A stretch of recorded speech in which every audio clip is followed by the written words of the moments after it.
Hi folks, Join, Hero of None here with your Mundus Minute on July 9th, 2021. ESO news, lecture merchant, and global merchant stuff, all in a few minutes. So first up in the news, we're actually going to be doing a bit of a preview today about what's coming on the PTS come Monday. And that's namely the Waking Flame DLC, which is going to be available, of course, this Monday at 10 a.m. on PTS. Well, hopefully around then. PTS sometimes takes longer than expected. But they had ESO live today, going through the first 2 new dungeons and showing off some of the sets as well, which I'll go into in a bit. In addition to that, they had a combat preview post put out there, talking a little bit about some of the combat changes coming into the next patch. For priority seems to be a little bit on time to kill in player versus player environments. Compared to previous updates, damage is higher. Also, mitigation's a lot lower. Champion points have been messed around with, so people are kind of feeling like they're getting one shot a lot of times rather than actually having a chance. So some of these changes, they're going to be looking to change the way critical strikes work from stealth. They're also changing some of the proc sets and damage sets that are out there right now. And Battle Spirit is going to be another tweak as well, decreasing 60% damage instead of 50%. And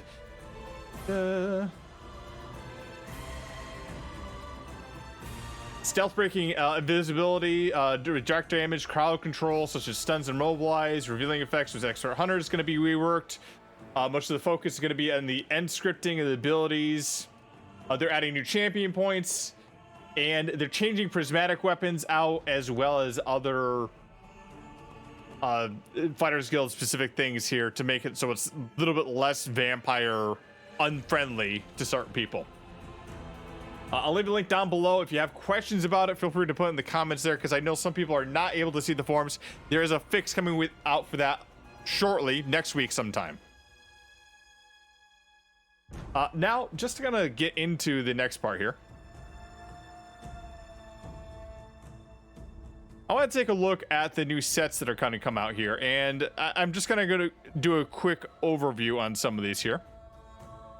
So first, from Dread Cellar, we have the Helm, Crimson Oath, and the Monster Helmet set, Magma Incarnate here. So the heavy armor set here, with the abilities applied, major and minor buffs to yourself or an ally, send a wave of energy to reduce armor nearby enemies by 3,541 for 15 seconds. Note, this is not a major or minor breach or anything like that. It's going to be a little bit more like Alakosh, it seems. Monster Incarnate, Magma Incarnate.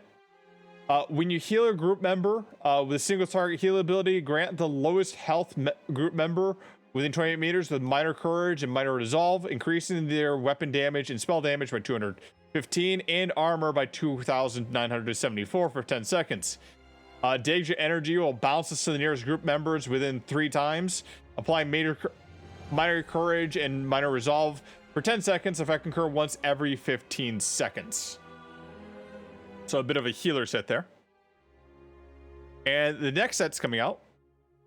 Scorpion's Feast and Rushing Agony. So Scorpion's Feast is a I want to say it's a light armor set. When you deal damage with a fully charged heavy attack, you gain an imbue aura of 10 for 10 seconds, granting you and up to 3 other group members 3 or 7 magicka and stamina recovery. This occurs once every 20 seconds. If you deal damage with a fully charged heavy attack, an imbue aura active, consume it and gain overflow aura for 10 seconds, granting you and 3 other group members 307 weapon damage and spell damage. Jack of Rushing Agony, a medium armor set. Dealing direct damage with blink, leap, or teleport or pull abilities. Pull an enemy within 10 meters. After 2 seconds, deal 20. Okay, so the reason that's kind of large right now is that was shown while in PTS with dev buffs, so that's kind of high for what it is, but it is supposedly pretty powerful.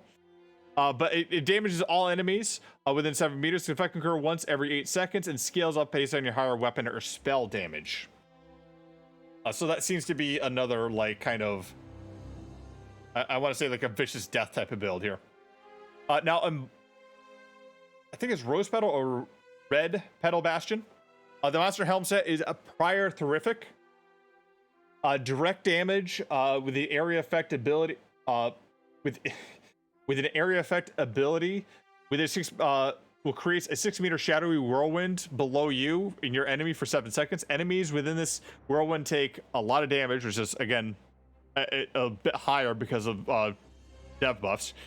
Physical damage each second, and increases your damage taken from you in other area effects by 5%. So it can occur once every 15 seconds. Then the heavy armor set here. Silver Rose Vigil. Blocking attack is a stack of Real Shaper for 15 seconds.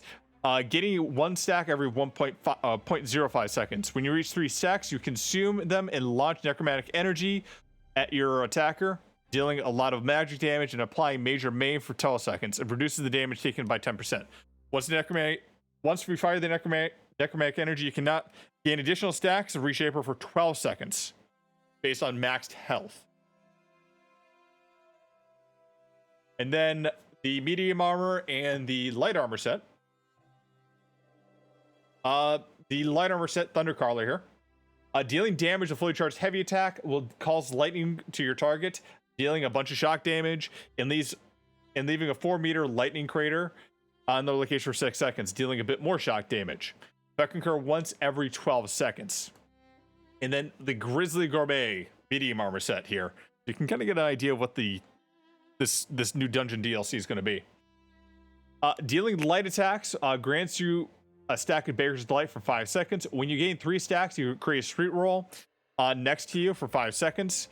If you or an ally touch the street roll, both you and your ally gain one of the following: restores health, magic, or stamina, gain in power for 10 seconds, gain major force for 10 seconds. If I concur once every 2 seconds, meaning you can have uptime on both your empower, your major force, or you can get more stats on top of that there, which makes it kind of OP, in my opinion.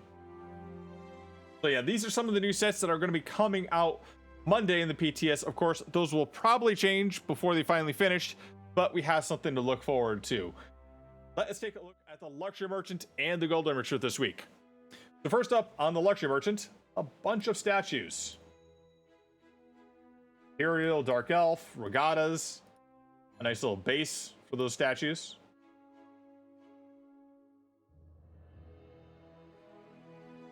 And next, on the Gold Merchant, for under 50k, Surviving Scales, which comes out of Thieves Guild. I'd probably say you could skip this one. It's an easy set to get, and it's pretty easy to get on the market. But basically, it deals damage in an area effect around you. I know some tanks will use this as well, but I think a lot more people are probably going to be using Crimson Set and Leeching Plate now, given the fact that it scales off weapon damage instead of health. Also for 150k, Amulet of the Radiant Bastion, which on its 5-piece deal 10% direct damage done back to your attacker, up to 4,250.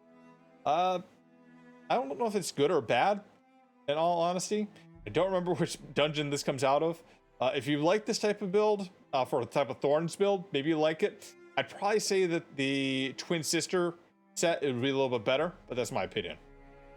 For 250k, Amulet of the Catalyst, which comes out of Stone Garden, I would recommend getting this because given the buff it has right now, after the last patch, each elemental weakness gains a stack of 5% more critical damage on a target, and you can have 3 stacks on it. So that's 15% more critical damage of your entire group. Necklace of Tormentor. When you deal direct damage with a charge, leap, or teleport ability, you deal damage.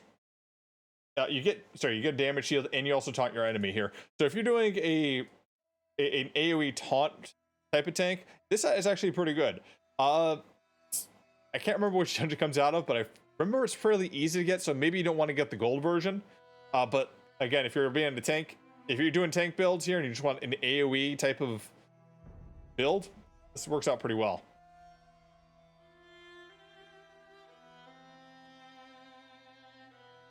Especially on things like critical charge there, which you can actually morph into the AoE ability.